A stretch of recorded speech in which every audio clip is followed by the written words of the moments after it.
noite, muita paz. Que Jesus, o amigo incondicional de todas as horas, nos inspire e nos abençoe nesse nosso esforço de aprender, de crescer e de podermos caminhar no seu evangelho de amor conforme a sua vontade. Um dos maiores problemas que nós temos na vida é justamente entender a lei e atuar dentro da lei, sobretudo a lei do Pai, da lei do pensamento do Pai. No nosso caso, ela nos chega na sua forma, digamos assim, mais planificada para o nosso entendimento e, evidentemente, traduzida para o nosso intelecto na forma do Evangelho. O Evangelho é, então, um tratado psicológico, é um tratado religioso, um tratado filosófico, um tratado espiritual sobre a humanidade. Quando nós mencionamos Evangelho, nós mencionamos o Novo Testamento, mencionamos próprios livros que compõem a Bíblia, mencionamos também a vida, mencionamos tudo, digamos assim, que vem da vontade de nosso Pai maior em relação a nós. A própria vida em si é um grande evangelho, que tem muito para nos educar, que tem muito para nos ensinar. O nosso maior problema é exatamente de nos relacionarmos com a lei da vida, relacionarmos-nos com a lei do nosso Pai. Ou seja, nos ajustarmos gradativamente de forma cada vez mais harmoniosa e cada vez mais clara e com mais consentimento à vontade que vem do nosso Pai maior. Já buscar essa vontade, entender essa vontade e identificar essa vontade já constitui assim um trabalho gigantesco para cada um de nós. No entanto, o homem, ele possui dentro de si todas as ferramentas necessárias para que ele possa entender essa vontade e se coligar ao Pai, se coligar a Deus e, evidentemente, direcionar as suas antenas receptivas para que ele possa transformar essas vibrações, essas emanações desses pensamentos de altamente elevados em atitudes na sua vida.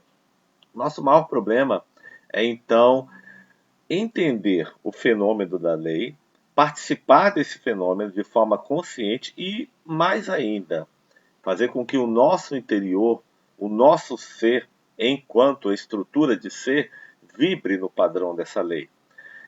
As atitudes externas que nós temos, elas sempre são oriundas e reflexos daquilo que nós trazemos dentro de nós.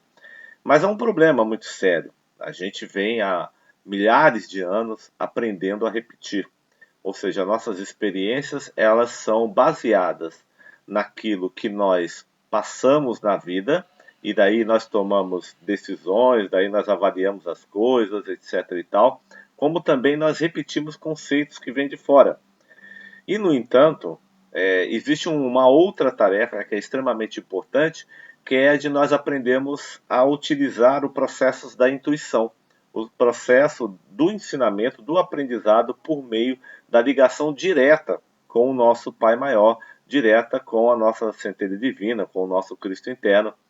E nesse caminho, evidentemente, aprender a desenvolver melhores processos de sintonia. Evidentemente que nós também temos participando da nossa evolução, participando do esforço para que a gente possa evangelizar o nosso coração, temos aí uma série de espíritos encarnados e desencarnados que trabalham diariamente para que o homem ele possa cada vez mais elevar-se na escala da ascensão, do crescimento, a fim de que ele torne a vida cada vez mais humanizada e cada vez mais divinizada na direção do Pai. Tudo isso ajuda para que o homem possa, então, caminhar nessa lei de forma tranquila e de forma segura, principalmente. Mas nós temos uma série de medos nos nossos corações. Nós estamos indo na direção de uma luz que nós nos esquecemos, dado o processo da queda. E essa luz, essa potência sistêmica divina, ela hoje se apresenta para a gente como um lampejo de, digamos assim, de percepção. Nós não temos 100% da visibilidade do que significa adiantar-se na direção dessa evolução, desse crescimento. Ou seja, adiantar-se na evolução do encontro com o nosso Cristo interno e, logicamente, da purificação do nosso espírito e retorno para a casa do Pai, como disse Jesus, ou retorno readentrar o sistema, no dizer do nosso querido professor Pietro Baldi. Nós temos muito mais intimidade com as coisas do antissistema. Ou seja, para nós, a vida de superfície que nós conhecemos aqui na Terra, e mesmo as notícias que nós temos com relação às histórias que nós ouvimos no mundo espiritual, sobre as entidades que lá se encontram, como é o caso de toda a obra de André Luiz, que nos traz ali uma reportagem muito completa sobre a vida no mundo espiritual, a obra de Sueli Schubert Caldas, ou seja, a obra de vários outros autores que vão falar sobre o mundo espiritual, sobre as colônias que lá existem, sobre as paragens umbralinas, sobre os planos mais elevados sobre as colônias. Isso tudo, de certa forma, romanticamente, a gente tem alguma percepção, porque já nos foi trazido em livro e muitas pessoas aqui encarnadas conseguem à noite, através do desdobramento, durante o sono, ou através dos exercícios do desdobramento, penetrar o âmbito do mundo espiritual e tomar conhecimento de forma melhor. Muitos dos nossos sonhos que nós temos, eles revelam realidades do mundo espiritual. Quando o espírito, então, à noite, ele vai treinar o seu retorno à pátria espiritual. Porque, na verdade, nós vivemos os dois ambientes. Nós vivemos tanto na matéria quanto no mundo espiritual. Sobretudo nós que estamos estagiando na área da reencarnação. Então, como encarnados, o nosso espírito ele vibra no plano causal, no plano de causa e efeito. O plano de causa e efeito ele transcende também o mundo material, ou seja, causa e efeito. Ele não está preso à matéria ou preso ao espírito. Então, o nosso espírito, que vibra no plano causal, sem dúvida nenhuma, que à noite adentra, através do sono, os processos de liberdade. E quanto mais o médium, digamos assim, é livre na sua expansão mediúnica, durante o dia, diunicamente também, ou seja, ele consegue também penetrar mais as coisas do plano espiritual. Então, as realidades espirituais para nós estão mais próximas, dado, né, digamos, todo o advento da mediunidade que nós temos hoje na Terra e dos conhecimentos que nos chegam através disso. E, evidentemente, nós temos ainda muito mais intimidade com os planos da matéria, com o antissistema. Então é mais fácil a gente planejar uma viagem daqui para a Europa do que planejar uma viagem daqui para o sistema, retornar à casa do Pai. Evidentemente que esse grande planejamento se encontra na mão das nossas centelhas divinas, do nosso Cristo interno, do Cristo cósmico, da vontade do Pai e da lei do Pai, porque é uma coisa que está no plano, no nível do Evangelho. E ela exige de nós a nossa participação, porque se existem as rotas daqui para o sistema, se existem, digamos assim, os transportes daqui para lá, o trabalho de se preparar para entrar no transporte certo, escolher o transporte certo e preparar toda a vestimenta e abandonar aquilo que é necessário e transformar aquilo que é necessário, ficar totalmente, digamos assim, no plano vibracional do sistema e poder entrar nessa condução e seguir essa rota, cabe a cada um de nós. A estrada está pronta, o caminho está pronto e cabe a cada um de nós realizar esse planejamento, esse processo. E nós viemos aí estudando em Deus e Universo, junto com o nosso querido professor Pietro Baldi, algumas, digamos assim, subversões que existem aqui no antissistema. Nós vimos os problemas do homem em relação à sua psicologia de ser decaído e o esforço que é necessário realizar para retornar ao plano do sistema. E fica, digamos assim, um pouco complexo nós imaginarmos assim um evento tão grande, porque hoje nós, em relação a esse evento, que é o retorno para o nosso sistema, as nossas atitudes são muito pequenas. Elas são, digamos assim, pequenos passos na direção de uma distância que é bem grande e que o nosso intelecto não consegue imaginar. Se nós fôssemos colocar isso em termos de anos, em termos de tempo, para dizer quando todos os espíritos do antissistema que nós estamos inseridos estarão de retorno à casa do Pai, eu poderia mais ou menos mencionar que é uma coisa para daqui a 14 bilhões de anos, porque é o tempo que o nosso universo material ainda vai existir de acordo com os cálculos realizados pela ciência. Então, se eu tenho uma ideia de que o nosso universo material ele está projetado para ser, digamos assim, retornado ao seu ambiente anterior dentro de 14 bilhões de anos, nesse processo espiralado que ele vai fazendo, Então a gente imagina também, de alguma forma, que os espíritos que aqui passaram, passarão, vão passar, estão passando, e cumprirem toda a etapa de evolução individual, ou seja, o que significa uma evolução individual? Significa estar completo a evangelização desse espírito individualmente, tá? Então, quando ele cumprir toda essa etapa, e aí ele já tiver, através dessa evolução individual, iniciando, digamos assim, a evolução coletiva no nível da consciência, não mais no nível barôntico pesado como nós conhecemos, que é o plano das experiências, onde eu chamo de ralar pele, terminado todo esse processo, então imaginando que daqui a 14 bilhões de anos, que é bastante tempo, se o universo material está mais ou menos com essa data definida, com esse período definido, essa é a visão que a ciência tem, então a gente imagina que aí nós teríamos terminado esse processo do retorno para o plano do sistema. Agora, evidentemente que isso é uma projeção, isso é uma ideia da ciência.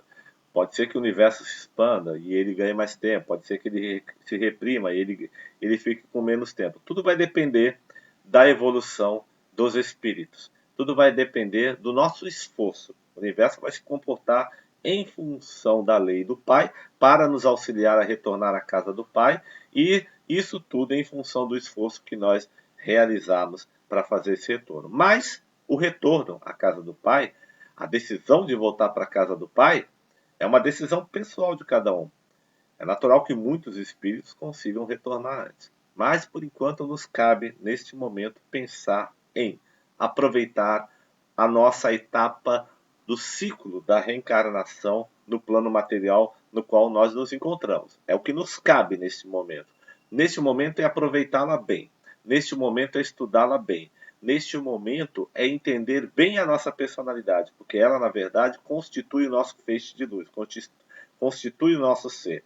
Então a nossa personalidade ela é formada pelas forças afins e as forças intrínsecas dela. Então eu tenho aí o patrimônio reencarnatório, o patrimônio psicológico, o patrimônio sentimental, emotivo, isso tudo registrado na área do nosso corpo astral.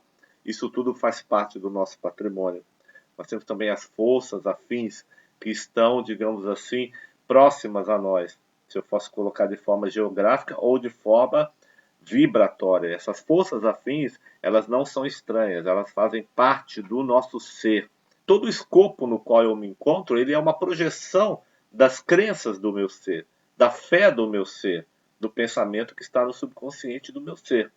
Então, quando nós realizamos as nossas preces pela manhã, de agradecimento, as nossas orações, é muito importante que a gente agradeça também o escopo no qual nós nos encontramos e agradeçamos a Deus no sentido de que Ele possa nos fazer entender esse escopo, tirar daí os nutrientes espirituais necessários para o nosso crescimento e para que a gente saia melhor no outro lado do túnel. Além do que, a nossa trajetória, o nosso trajeto, que na verdade é um impulso, que na verdade é um feixe de força que determina a nossa existência no tempo e no espaço, esse trajeto, ou seja, essa nossa trajetória também faz parte do nosso ser. Então é muito fácil eu imaginar que o meu ser está separado da trajetória e ele escolhe uma trajetória e caminha na trajetória. Na verdade, quando ele escolhe uma trajetória, ele cria um feixe de trajetória. Essa trajetória também é o nosso ser. Então, tudo isso faz parte da nossa personalidade. Tudo isso faz parte do nosso ser. Até então, nós víamos o ser apenas como espírito e corpo físico e duplo etérico, que é o perispírito.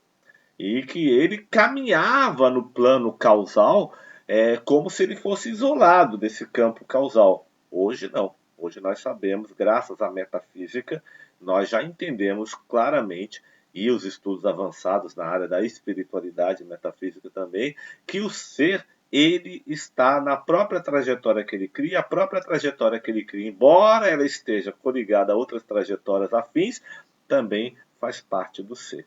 Então isso tudo prova que o nosso universo é feito de vida, é feito de seres. Ultimamente a gente tem rebatido nesse ponto, porque nós temos que entender que o nosso próximo, ele não é constituído unicamente das pessoas que estão próximas a nós, mas de todas as potências do universo que se encontram no universo.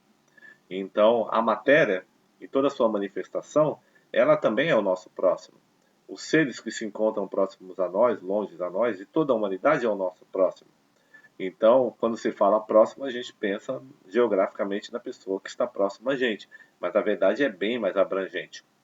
Cada etapa, cada pensamento, cada sentimento que eu tenho dentro de mim, cada emoção, cada instância do meu ser, do meu intelecto, é um próximo também.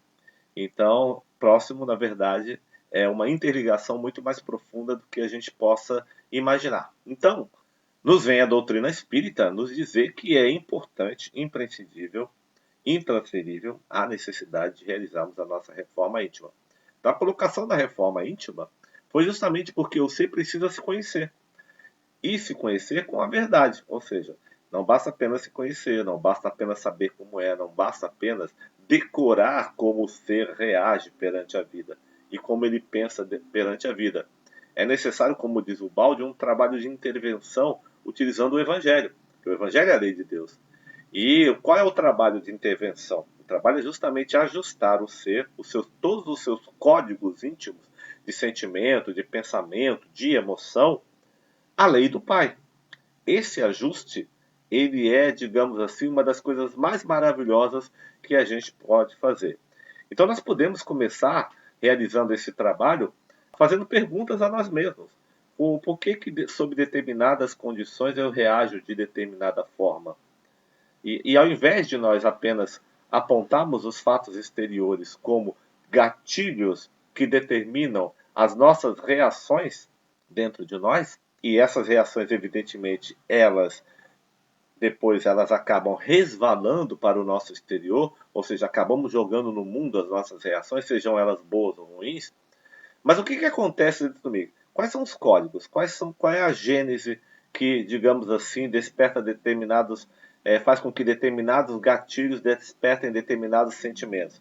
Por que eu não consigo caminhar livre, com a minha emoção liberta, tranquila, resolvida, quando, digamos assim, eu tenho que enfrentar uma fila de banco, uma fila de supermercado? Por que em determinados dias, quando está chovendo, por exemplo, eu fico me sentindo sombroso, ou seja, eu me sinto obscuro, eu não sinto a mesma alegria quando tem os dias iluminados pelo sol? Por que eu não consigo receber uma agulhada, uma ofensa na minha vida, ouvir uma ofensa, uma agulhada sobre coisas, sobre pontos que eu ainda não consegui resolver?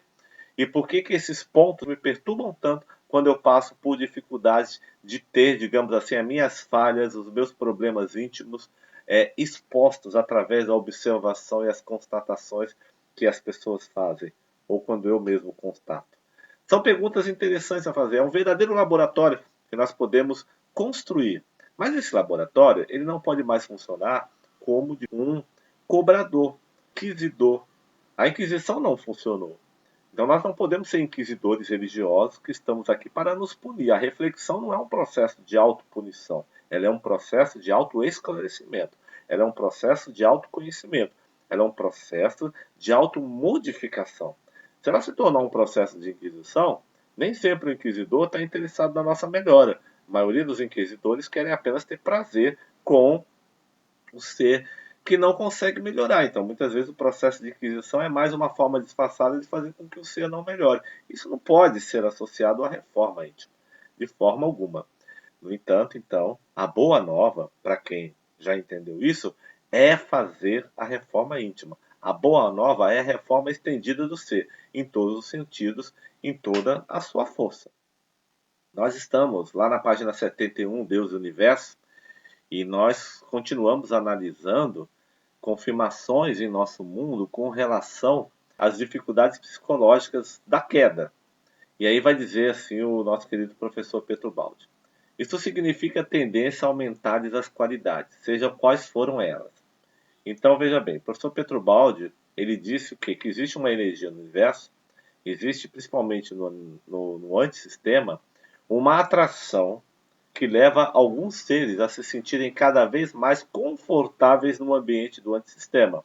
Então, evidentemente, quanto mais confortável, né, quanto mais, digamos assim, indisposto em realizar o processo de reforma íntima para me colocar no ajuste à lei do Pai, mais eu tenho uma tendência a ampliar os meus apegos, as minhas atrações a tendência vibracional do meu ser de querer me manter no ambiente do antissistema, querer me manter no ambiente da matéria, da materialidade. Se a minha tendência é positiva, é de espiritualização, o que vai acontecer? Eu vou me espiritualizar. Se a minha tendência é negativa, é de materialização, então eu vou me materializar. Eu posso mudar essa tendência. E a lei, na sua sabedoria, ela tende a fazer a reversão dessa tendência quando ela percebe que o ser pode se ferir na sua trajetória. E quando ela percebe que o ser está indo na direção oposta do pai. Então o pai quer atrair os seres. Porque ele sabe que a felicidade, ele sabe que a alegria, ele sabe que o bem, que o amor, que a harmonia está exatamente no plano da casa do pai, né? No plano do amor do pai. E aí continua.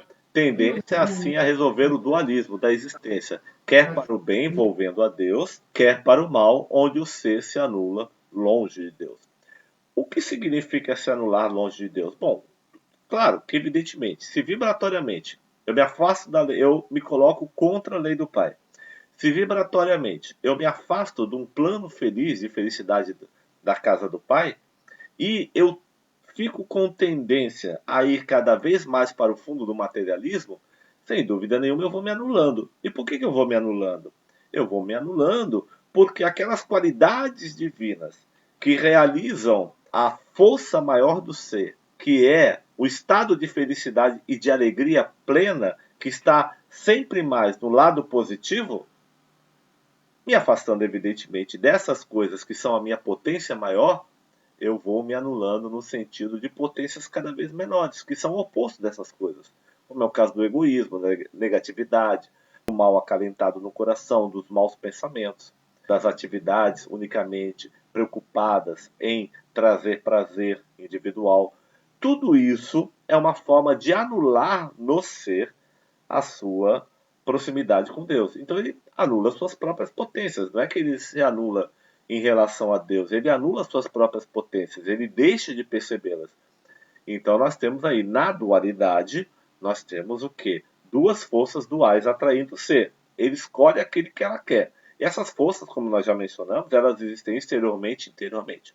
Aí continua o nosso querido professor Ubaldi. Isto patenteia-nos que a fratura dualista do sistema tende verdadeiramente a consolidar-se, fundindo-se no uno originário, que se reconstitui integralmente na sua primeira unidade.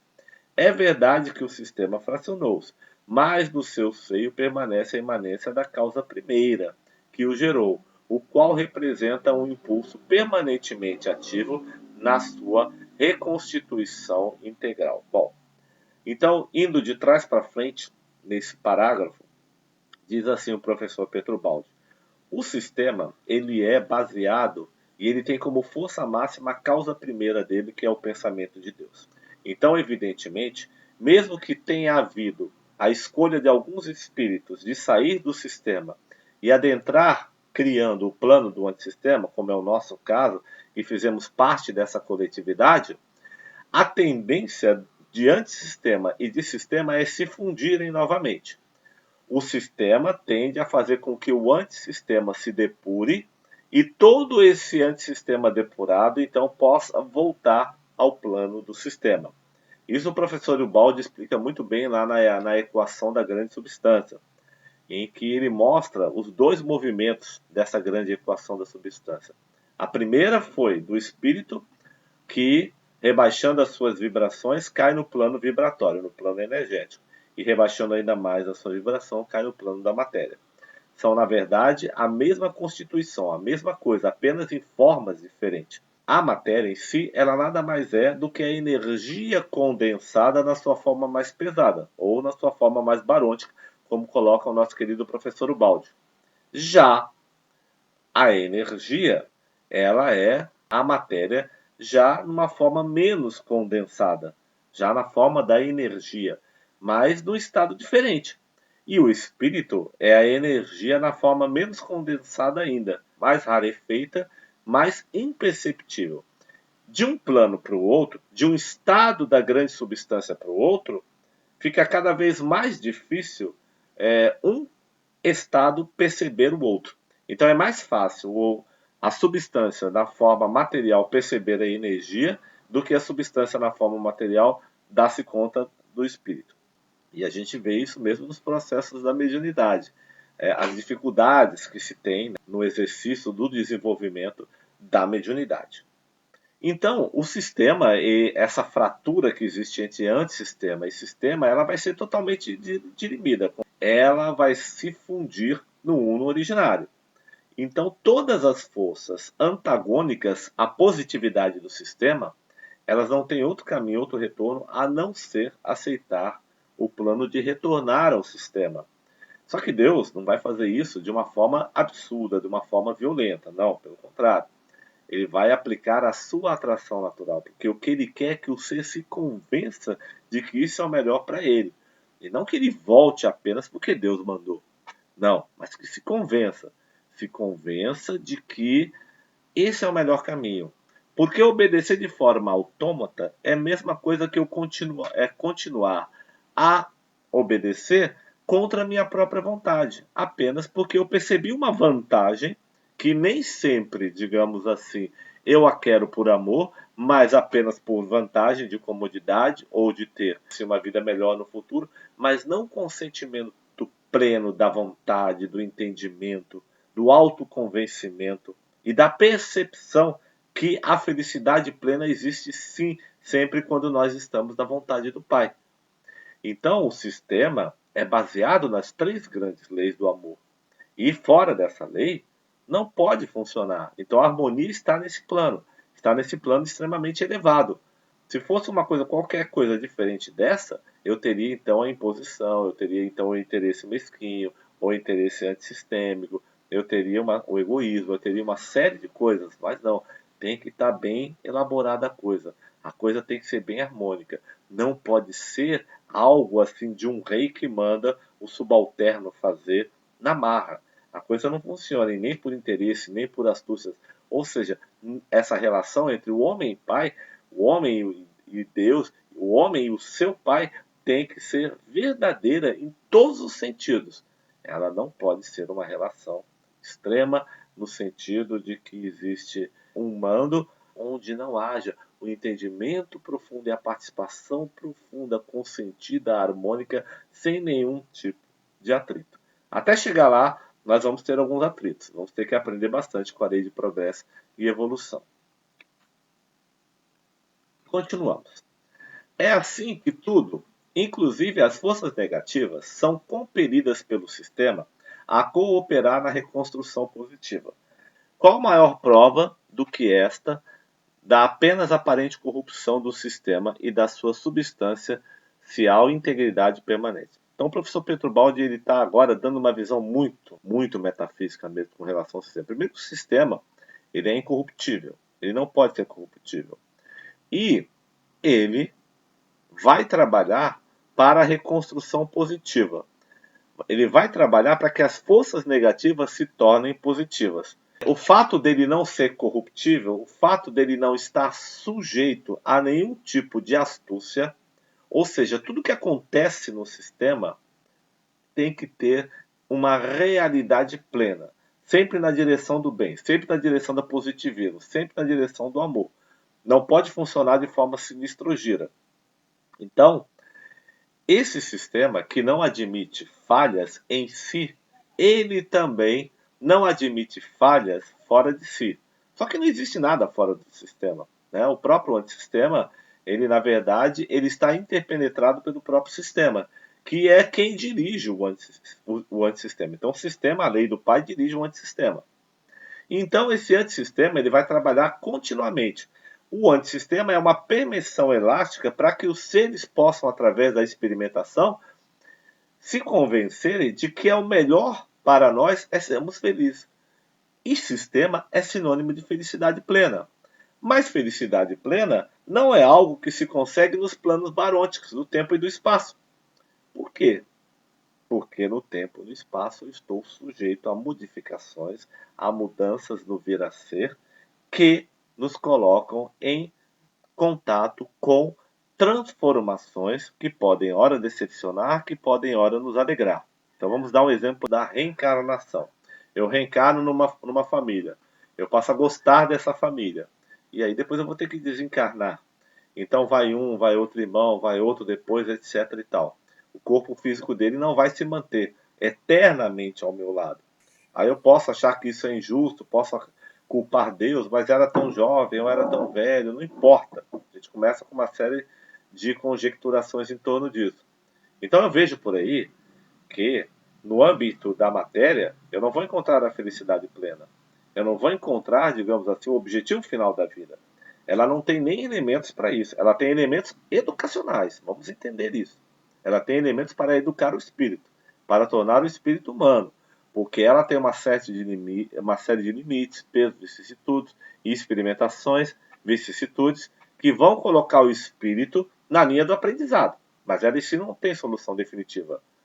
Então a gente começa a perceber que nós vamos estar sempre encontrando novos problemas de estatística. Porque a matéria ela não está definida na linha da solução final das coisas. A solução está em exatamente fazer com que o espírito se desenvolva, a fim de que ele transforme o seu tipo de necessidade e então ele possa aurir para planos superiores. Aonde nesses planos superiores o espírito, por conter necessidade diferente, esses planos serem mais fluídicos, mais suaves, mais mentais, então sim, eu posso entender que cada vez mais, nesse processo de evolução e de crescimento, em que eu vou me aproximando do sistema, a solução vai se tornando cada vez mais definitiva, porque aí ela não está sujeita a tempo, não está sujeita a espaço, está sujeita então a puramente a inteligência do Pai e ao seu amor e a sua sabedoria na sua forma cada vez mais noúrica, cada vez mais elevada. Aí continuou o professor Ubaldi. Se em seu aspecto exterior o nosso universo parece degradado, entretanto, na sua estrutura íntima ele é são e poderoso, equilibrado e sábio, incorrupto e perfeito. Mesmo que os seus elementos negativos pareçam funcionar com resistência, que em última análise agem como elementos positivos colaborando à sua maneira com a sua natureza invertida, efetivamente para o restabelecimento do triunfo do sistema. O nosso universo que nós estamos parece que ele é um universo degradado. Ele só parece, ele só tem essa impressão. Na verdade, ele é um universo em funcionamento. Nós temos aí a lei do Pai funcionando constantemente para fazer com que o ser se torne feliz. Então a gente fica repetindo frases na mente, no coração, do tipo, ah, esse mundo está perdido, as pessoas são ruins, hoje, quanta gente ruim, nossa, quanta notícia negativa, as coisas só dão errado. Gente, só que isso é a falta de quem analisa a vida, de quem analisa o crescimento da vida. Nós já atravessamos 4,5 bilhões de anos, saímos lá do reino mineral e chegamos aqui. A centelha divina, o amor do Pai, a sabedoria do Pai nos trouxe até aqui. Nós já saímos do primitivismo inicial do nosso planeta. Hoje nós já temos o advento da tecnologia e de outras facilidades. Nós hoje podemos sair na rua, andar, podemos pegar condução, podemos fazer uma série de coisas boas. Então nós já estamos vendo que a lei do Pai, que está dentro do homem, que faz com que a humanidade queira progredir e construir cada vez mais bem-estar social, está agindo. Ah, mas ainda não está no mundo todo, meu amigo. Mas eu quero saber o seguinte: até quando você vai ficar nessa de ainda não estar no mundo todo? Nós estamos em trabalho, nós estamos em atividade, nós estamos em ação. Vai chegar lá no ponto. E mesmo assim, quando chegar, não vai ser o ideal, porque não vai ser no plano da matéria que as coisas vão se resolver definitivamente. Ah, mas a vida antigamente era muito melhor. Eu adoro contar aquela história. A pessoa sempre fala, ah, mas a vida antigamente era melhor, era melhor. Eu gosto de contar a história daquele senhor que eu encontrei no ônibus, sentando lá no fundo do ônibus, ele estava lá do lado e ele começou a reclamar da vida. Antigamente era melhor, antigamente era muito melhor, hoje não sei o que, né? É que na verdade quando a gente pensa no antigamente, que a gente lembra da nossa adolescência, da nossa infância, da juventude, que o nosso corpo tinha um pouco mais de força física. Aí eu falei, mas por que o senhor tem tanta certeza que antigamente era melhor? Não, porque há 50 anos atrás não tinha isso, não tinha aquilo, não tinha não sei o que lá e tal, e tananana. Eu falei, tá bom, o senhor acha que se voltar mais 50 anos no tempo era melhor? Ah, meus pais falavam que era melhor. E seus avós diziam que era mais melhor ainda, mais 50 anos atrás. Aí eu falei para ele, tá bom, vou falar uma palavra para o senhor que há 200 anos atrás não existia. Anestesia. Sabe como é que a gente arrancava dente naquela época? Sabe como é que resolvia um problema de gangrena? Sem anestesia. E é isso.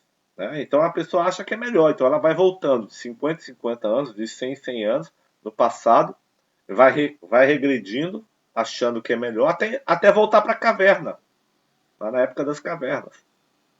Então, o que nós temos que entender, o nosso mundo é um mundo de trabalho, é um mundo de execução, é um mundo de crescimento. Nós não podemos ficar infantilmente, uma infantilidade espiritual, só enxergando o mal, achando que está tudo pior, não. Então, o nosso sistema ele parece estar fracionado, ele parece estar dualizado, ele parece ter forças negativas, mas até essas forças negativas elas estão trabalhando, embora inconscientemente, porque normalmente elas trabalham de forma inconscientemente, para atender os ditames do sistema, para atender os ditames da vontade do Pai. E por que que muitas vezes elas agem de forma tão dura? Por que que muitas vezes acontecem coisas negativas de forma tão duras? Eu chamo isso de agente cobrador. São os agentes cobradores. Esses agentes cobradores, eles atuam para que o ser humano se movimente no sentido de transformar os seus karmas do passado em elementos para o futuro bons. Como eu sempre falo, a gente não mata uma energia, a gente a transforma. E ninguém pode ficar preso à karma do passado. Ninguém pode ficar preso ao patrimônio cristalizado, sem que esse patrimônio se descristalize e venha a se tornar algo extremamente utilizável, maleável, que possa reverter e converter-se no bem. Quem vai demonstrar a transformação do karma e ao mesmo tempo a evolução, a mudança de paradigma do ser é Jesus, no primeiro grande milagre que ele vai realizar na terra, lá nas bodas de Canaã, quando ele pega e transforma a água em vinho. Olha, tá excepcional. Naquele momento, Jesus já define toda a sua trajetória, ele já define toda a sua trajetória, ao melhor, não é que ele define, já estava definido. Ele mostra para o homem que toda a trajetória da sua tarefa, da sua missão, já estava clara e definida. Então o que, que ele pega? Ele pega jarros de barro, que tinham 70 metretas cada jarro, e manda que encha de água até topo. E os serviçais ali da festa, porque estava faltando vinho, né? Tinha que providenciar vinho, porque naquela época lá o povo era assim, as festas duravam 10 dias, 15 dias, quando o casamento era de rico, durava até mais. E haja vinho, né? O pessoal tinha que beber. Haja vinho, haja comida. Acaba o vinho, aí a Maria vai lá falar, a mãe diz, ó, acabou o vinho, dá o seu jeito aí, em termos gerais. Ele fala, ainda não é minha hora. Até essa resposta, ainda não é minha hora, tem um significado forte, que nós vamos chegar lá. Mas eu não vou adentrar nela agora, não. Aí Maria fala, obedece ele, faz o que ele disser. E aí ele vai. Aí é a intuição de Maria. Porque Maria, no Evangelho, ela significa consciência que está ligada ao Cristo interno. Então a consciência sempre ligada ao Cristo vai dizer, obedece o Cristo. A hora é ele que sabe, obedece o Cristo. E aí o que, que ele faz? Jesus manda encher de água, jarros de pedra e água. E aí ele transforma em vinho. Aqui está tudo. Ensinamento. O karma na forma de pedra. A pedra é um mineral. Qual é a diferença da pedra para a água, que também é um mineral? É o estado dela. É apenas o estado. Então Jesus já mostra a necessidade do ser transformar o karma cristalizado no seu patrimônio em um karma líquido. Se eu pudesse colocar dessa forma assim aqui agora. Estando líquido, ele está maleável. Eu já posso mexê-lo. Eu já posso transformá-lo. Onde eu faço esse processo? Na minha metreta, no meu jarro, na minha 70 metreta, ó, 7 e 0. Presta atenção, 7 e 0, infinito. Então, eu já elevo aquele karma que estava cristalizado, atrasado, preso, no meu patrimônio reencarnatório, pelo entendimento, pelo conhecimento, pela minha reforma íntima, pelo mergulho em mim mesmo, utilizando-se do Evangelho, da lei do Pai, para fazer essa intervenção harmônica com o apoio do Cristo, do Evangelho, da inspiração crística. Veja ali Jesus atuando, porque nós não fazemos nada sozinhos. Aí sim, eu começo a fazer a grande equação da substância ao contrário. A pedra vira água, o mineral pedra passa para o mineral água. Agora sim, já se torna o quê? já se torna um Novo Testamento.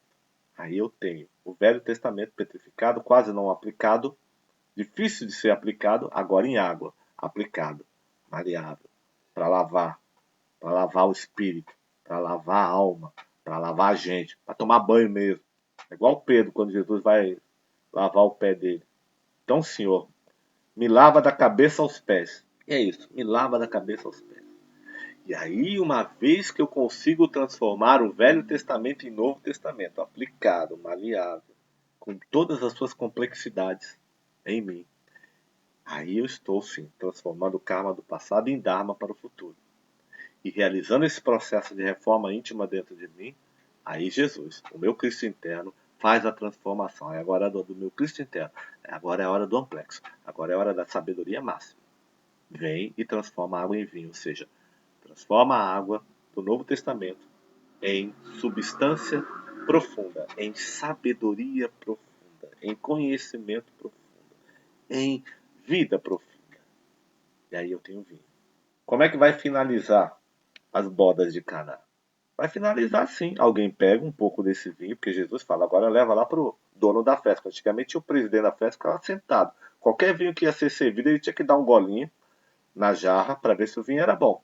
Era o chamado sommelier, experimentador. Levou o vinho lá para ele experimentar. E experimenta. E ele fala assim pro noivo, todo mundo serve o melhor vinho primeiro, mas no entanto você deixa o melhor para o final da festa.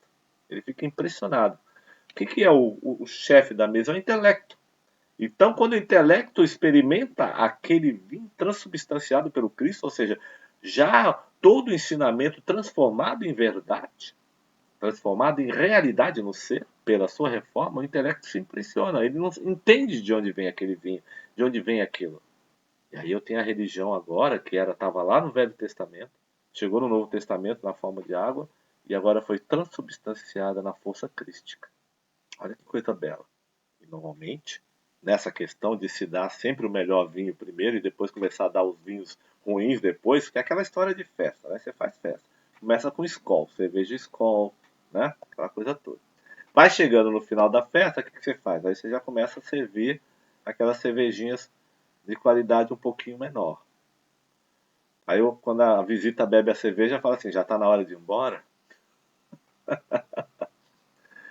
E as religiões agem exatamente dessa forma. A maioria das religiões elas fazem assim. No começo elas dão um vinho bom. Depois elas vendem qualquer vinho. Aí começam os dízimos, começam as cobranças, começam as questões que muitas vezes se afastam do espírito cristalino do início, quando o indivíduo entrou na religião. Primeiro fanatiza com um bom vinho, depois começa a dar o vinho de péssima qualidade. Quando já está fanatizado, começa a vender qualquer coisa. Por isso que é importante a gente pensar muito na nossa transformação íntima. Então esse ensinamento todo de Jesus, das bodas de Canaã, e que vai unir um casal, que vai acabar com a dualidade, olha só, mostrando todo o processo, desde a transformação do karma até a modificação religiosa nossa para chegar na espiritualidade, e da modificação do karma até que a gente reconstrua o nosso ser e finalmente extermine a dualidade através da união completa de todos os opostos que não são opostos e possamos retornar à casa do Pai, ao plano do sistema. O Evangelho, gente, é maravilhoso. Tem muita coisa boa lá. Quando a gente abre o coração e começa a olhar as coisas de outra forma, a gente mergulha de uma forma maravilhosa. Isso nos dá muita força para que a gente possa construir e fazer a nossa reforma íntima. E que maravilha não é poder lidar com a vida, com as criaturas de forma leve, tranquila e livre. Livre, livre. Quando eu falo de livre, deixa eu tentar explicar essa liberdade. Ser livre. Normalmente nós pensamos que o indivíduo livre é aquele que faz o que quer, que pode fazer o que quer. Não. Ser livre não é fazer o que quer, é fazer o que é necessário, o que é preciso, o que é importante para o nosso futuro, para o nosso crescimento. Isso é ser livre. Já começa por aí. Então, é estar disposto a se transformar na trajetória e se colocar sempre cada vez mais em qualidade suficiente para retornar ao plano do sistema e se espiritualizar Em toda a nossa escala que ainda vamos atravessar, como diz a ministra veneranda, isso é ser livre. Então, quando eu sair na rua, quando eu for realizar meus trabalhos, eu não sou 100% livre. Materialmente, eu estou preso a limites. Mas ter a liberdade interior de viver com alegria e harmonia, não obstante as vicissitudes exteriores, e ter a estrutura do meu jardim interno, o sacrário da minha alma, sempre equilibrada e sabendo transformar as coisas, isso sim é ser livre.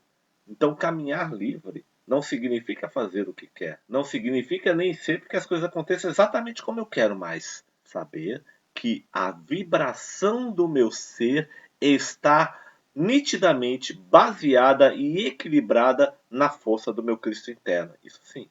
Ou seja, ter fé suficiente para atravessar tudo, seguindo a vontade do Pai, sabendo perdoar, sabendo amar, sabendo ser livre.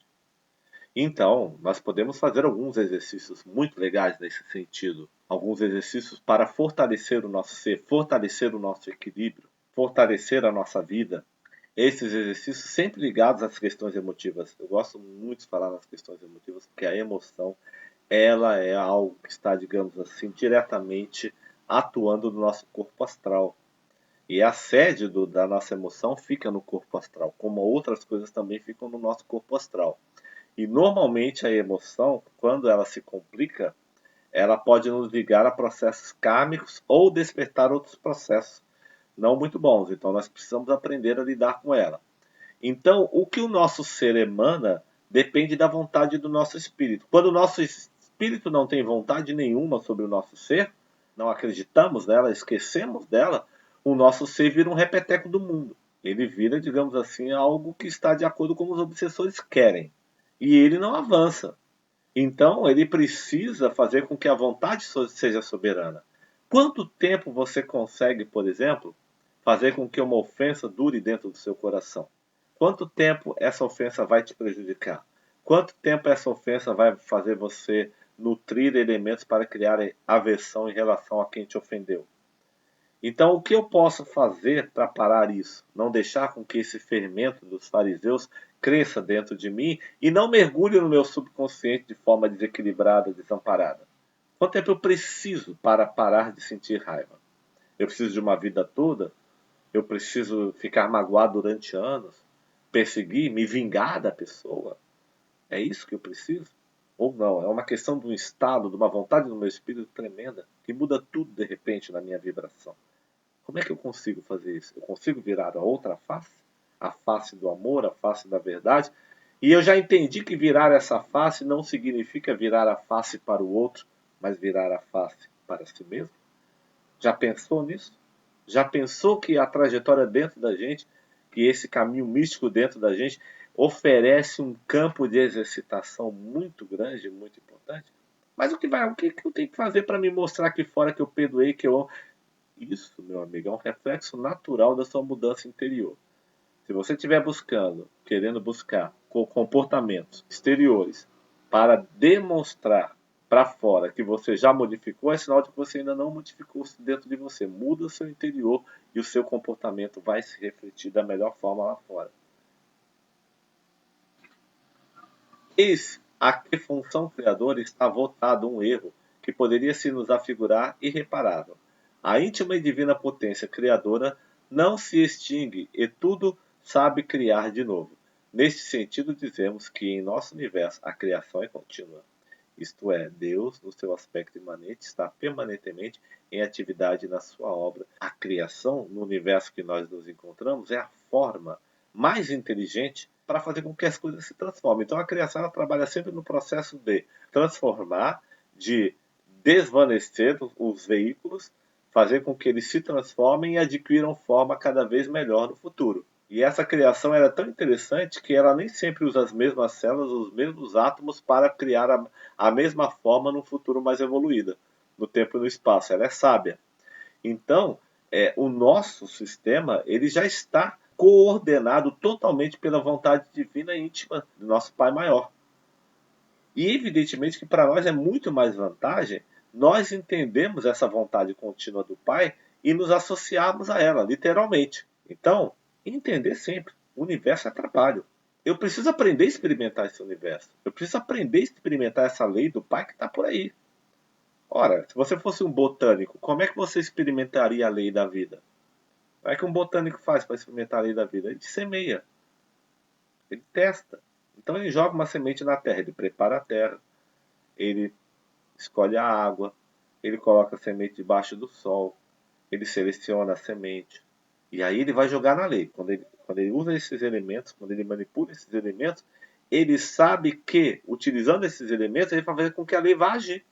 Então ele prepara a semente e coloca lá dentro. Faz tudo com cuidado. E pode até unir uma semente com a outra, gerar um novo fruto, uma nova árvore, uma nova planta. Dentro da lei. Se aconteceu uma nova planta, porque ele juntou duas sementes, é porque estava na lei. Vejamos tudo como possibilidades. Nós não temos os engenheiros federais que estão o tempo todo criando novas formas, novas vidas, novos vegetais, novos animais, na construção de mundos por aí, para atender à evolução da humanidade? Então na Terra também está lá o botânico trabalhando. Ele está usando a lei. Então, quando ele joga a semente, ele escolheu, ele fez tudo direitinho, plantou, criou as condições que ele entendeu que estavam de acordo com a lei para que ela pudesse prosperar. E nós deveríamos fazer a mesma coisa. Cada sentimento, cada emoção, cada pensamento deveria ser, digamos assim, uma semente preparada e colocada no campo certo. Jesus, quando ele vai falar do semeador, da parábola do semeador, que joga a palavra, ou seja, a verdade, o evangelho no campo, no solo, e vai mencionar a semente que cai no bom campo, entre as pedras, entre os espinhos, etc. e tal, um solo fértil, de terra rasa ou de terra profunda, ele também está mencionando a necessidade de nós sabermos lidar com os plantios do nosso ser, da nossa personalidade, da nossa estrutura íntima. Então lembre-se que nós somos seres sistêmicos, nós temos uma força, uma potência muito grande. Embora a gente esteja limitado na matéria temporariamente, a nossa força é sistêmica, ela é divina. Então precisamos aprender a utilizar o exercício dos limites da matéria para entender a lei em função de nós mesmos. Se nós pudéssemos anotar cada pensamento, cada sentimento numa tabela e deixarmos ao lado de cada uma dessas anotações um campo para futuramente colocarmos os resultados desses pensamentos, desses sentimentos encadeados e acalentados, nós veríamos como a lei funciona. A lei, ela vai utilizar o elemento que a gente dá para ela. E ela espera que dela nós tiremos os melhores resultados, não os piores resultados, os melhores. É isso que ela quer, é isso que Deus quer da gente. Tu é filho de Deus. Usa a sua potência, meu irmão. Usa tudo. Olha o evangelho aí, está descrito. Está claro. Usar as nossas melhores potências significa nos evangelizar. Nos evangelizar significa nos angelizar. E anjo é trabalho. Anjo trabalha. Anjo é trabalhador. Que maior maravilha do que um sistema invertido no exterior, na forma, mas que possui em seu âmago uma alma representada por Deus e por suas criaturas obedientes, capaz de endireitá-lo e restabelecê-lo, fazendo de uma ordem decaída no caos um caos que se reconstitui na ordem de um sistema orgânico. Essa é a maior maravilha que nós podemos enxergar hoje no universo. Ou seja, Deus, nosso Pai maior, com auxílio de todos os espíritos, tanto os espíritos do plano sistêmico, quanto os bons espíritos que atuam na Terra, e até os espíritos que ainda não estão no caminho do bem, que no final das contas todos acabam operando de forma condicional, incondicional, direta, indireta, inconsciente ou consciente, para que nós possamos reconstruir a nossa configuração original de seres amáveis, amorosos, plenos. E é isso que todos nós queremos, ser orgânicos. Orgânico significa ser felizes, voltarmos ao plano do sistema. Mas aproveitando, quando é que eu começo a voltar ao plano do sistema? Quando eu tomo a decisão. O que é perfeição? Perfeição é a decisão de caminhar com retidão. A partir do momento em que eu tomo a decisão de caminhar com retidão, disciplina, disciplina, disciplina, mente, coração e atitudes em disciplina, no sentido de ser reto, ou seja, utilizar sempre os melhores princípios e colocá-los em prática, eu já estou no sistema. Eu já estou me tornando um ser sistêmico. Eu já estou despertando a minha individualidade sistêmica. E eu já estou colaborando mais ainda com o Pai nesse trabalho. É esse o caminho. Então fazer o bem é o melhor negócio que a gente pode fazer no universo. O que há de mais extraordinário que num universo em que tudo está fragmentado e degradado, fazer dos escombros um excelente material de reconstrução ou de construção e das ruínas erguer um esplêndido edifício. Então, o professor Baldi está dizendo o seguinte, que o que vai nos surpreender no futuro é a grande reconstrução do antissistema no sistema. Isso vai ser a maior surpresa. Por mais que a gente tenha essa ideia, mas vai ser uma surpresa muito grande. E nada há mais extraordinário de ter a certeza absoluta de que Deus vive em nós e Ele vivendo em nós e vivendo em tudo, tudo no final das contas vai se reconstruir na vontade e na direção do nosso Pai maior.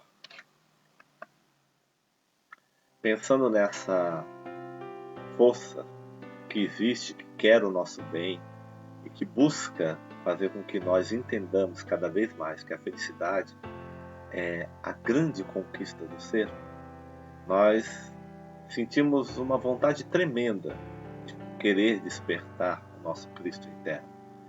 E de verdade, esse nosso Cristo interno, ele também quer ser despertado.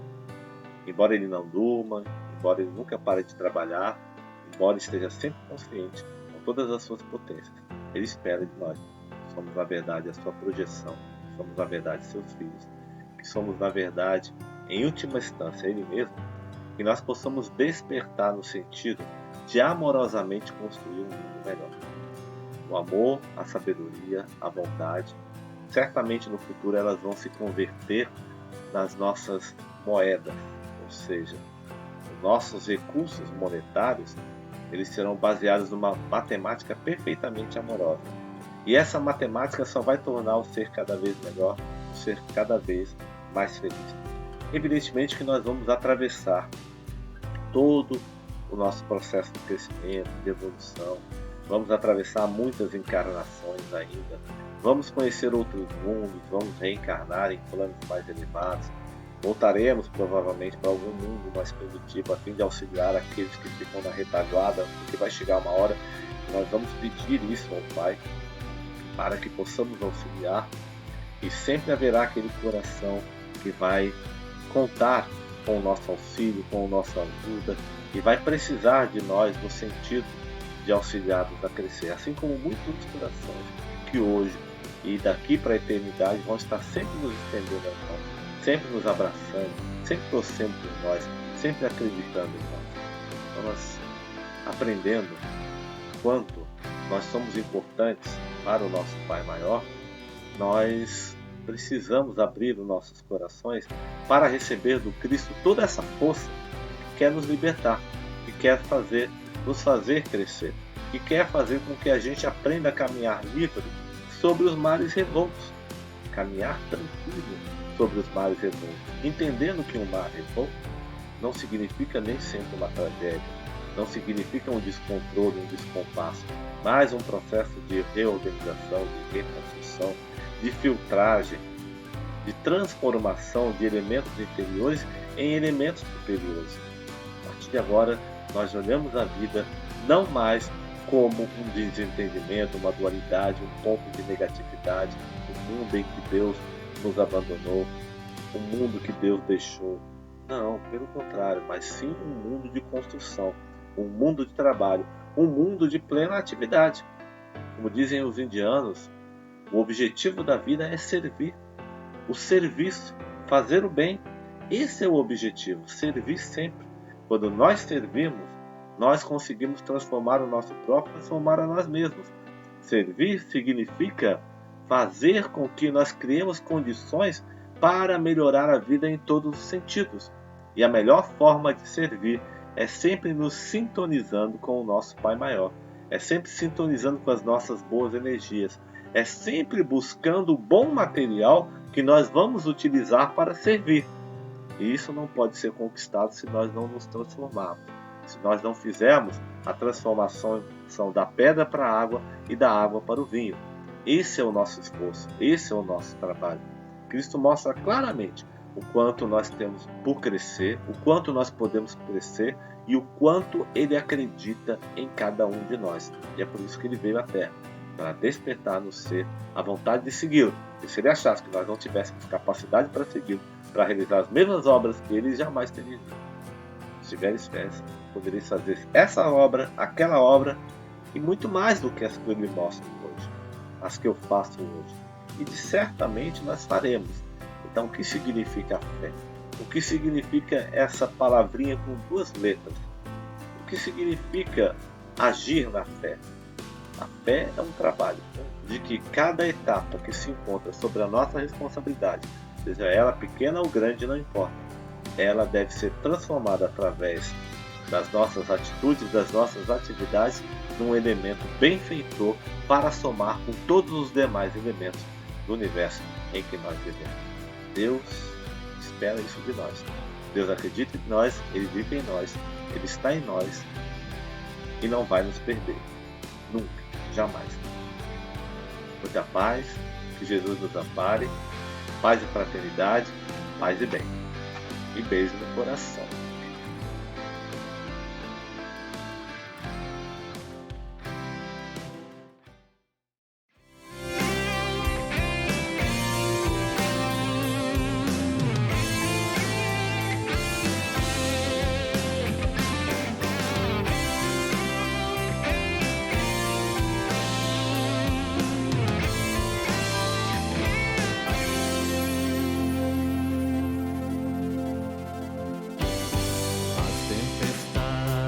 Hei de me antecipar. Na boa luta eu não vou me ausentar. Sou o universo infindo por depurar, num feixe de fé que me faz caminhar. O advento